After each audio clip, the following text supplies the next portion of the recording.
കുറെ പേര് പാട്ടൊക്കെ കഴിഞ്ഞിട്ട് പോന്നപ്പം എനിക്ക് കുറെ ഇത് വരുന്നുണ്ടായിരുന്നു, കുറെ ആൾക്കാർ വരുന്നുണ്ടായിരുന്നു, ഫോട്ടോ ഒക്കെ എടുക്കുന്നുണ്ടായിരുന്നു.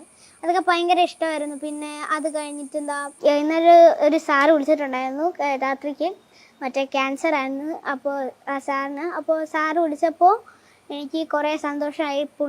സാറ് ഭയങ്കര ഇതൊക്കെ ആയിരുന്നു.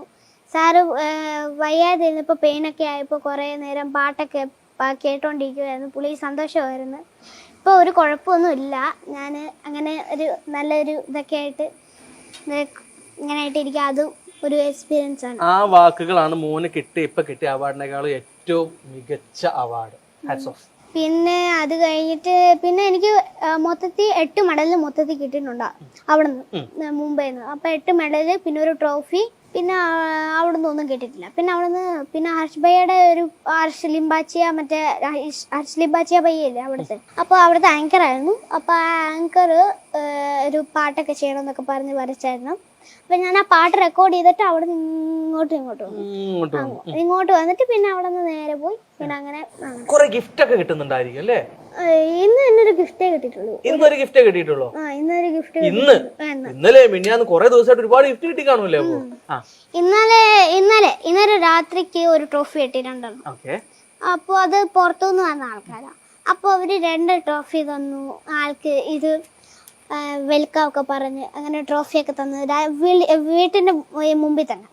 അപ്പൊ അങ്ങനെ ഒരു ഇതൊക്കെ സന്തോഷമാണ്. എനിക്ക് മോന്റെ കാര്യത്തിൽ ഏറ്റവും വലിയൊരു സന്തോഷം തോന്നി. ഞാൻ വീഡിയോസും കാര്യങ്ങളൊക്കെ നോക്കിയ സമയത്ത് അതിനകത്തൊരു കമന്റ് കണ്ടായിരുന്നു. അതായത് ഫസ്റ്റ് മോൻ ഓഡിഷന് വേണ്ടിയിട്ട് ഈ ഒരു പ്രോഗ്രാമിന് വേണ്ടി പോകുമ്പോൾ അന്ന് ഹൈറ്റിന്റെ പ്രശ്നം എന്തോ സ്റ്റൂളിൽ എന്തോ കയറ്റി നിർത്തി അങ്ങനത്തെ സംഭവങ്ങൾ ഉണ്ടായിരുന്നില്ലേ? അതെന്തായിരുന്നു ഓഡിഷന് പോയപ്പോൾ എക്സ്പീരിയൻസ് എന്തായിരുന്നു? അത് എന്താന്ന് വെച്ചാ ഞാനന്ന് ഉറങ്ങുമായിരുന്നു. മനസ്സിലായി പറ. അപ്പൊ ഉറങ്ങുന്ന ടൈമില് നിന്റെ പെർഫോമൻസ് ആണെന്ന് പറഞ്ഞു ഇത് കഴിഞ്ഞിട്ട്. അപ്പൊ ഇങ്ങനെ പെർഫോം ആയപ്പോ ഞാൻ എന്നിട്ട് ജാക്കറ്റ് എല്ലാം ഊരി. എന്താന്ന് വെച്ചാൽ ജാക്കറ്റ് ഇട്ടോണ്ടായിരുന്നു. അപ്പൊ അവിടെ ഭയങ്കര തണുപ്പാ. അങ്ങനെ ജാക്കറ്റ് ഒക്കെ ഊരി അങ്ങനെ തണുക്കുമായിരുന്നു മൊത്തത്തിൽ. എന്താന്ന് വെച്ചാൽ ഞാൻ ഇത്ര ഹാൻഡിലുള്ള ഇതായിട്ടേക്കുന്നത്, ഇതുപോലെയല്ല. ഇങ്ങനത്തെ ഒരു ഇത്ര ഹാൻഡില് ഇവിടെയൊക്കെ ഭയങ്കര ഇത് വരും, ബ്രോമഞ്ചൊക്കെ വരും. അതൊക്കെ ഭയങ്കരമായിട്ട് വന്ന് ഞാൻ അങ്ങനെ നിന്നാ പാടിയത്. അങ്ങനെ സ്റ്റൂളിൽ നിന്നിട്ട് അങ്ങനെ സ്റ്റൂളൊക്കെ എടുത്തോണ്ട് വന്ന്. എന്താന്ന് വെച്ചാൽ ഹൈറ്റിന്റെ കാരണം എന്താ ക്യാമറ ഫോക്കസ് ചെയ്യുന്നുണ്ട്. അതുകൊണ്ട് ക്യാമറ സൂം ഒക്കെ ചെയ്യുമ്പോൾ അതുകൊണ്ട് ഞാൻ ഇത്രയും ഫസ്റ്റ് ഓഡിഷൻ വന്നപ്പോ അങ്ങനെയായിരുന്നു. പിന്നെ ഇപ്പൊ ചെയറിൽ കിടന്നു. പിന്നെ സ്വർണ്ണ ചെയറിൽ ഇരുന്ന് അതാണ് മോന്. അതായത് അന്ന് സ്റ്റാൻഡ് ഇട്ടിട്ട് മോനെ കയറ്റി നിർത്തി ക്യാമറ അങ്ങനെ ഫോക്കസ് ചെയ്യാൻ വേണ്ടി പറഞ്ഞ ആളുടെ മേല് ഇന്ന് എല്ലാ ക്യാമറകളും വന്നിരിക്കുകയാണ്. അതൊരു അച്ചീവ്മെന്റ് അല്ലേ?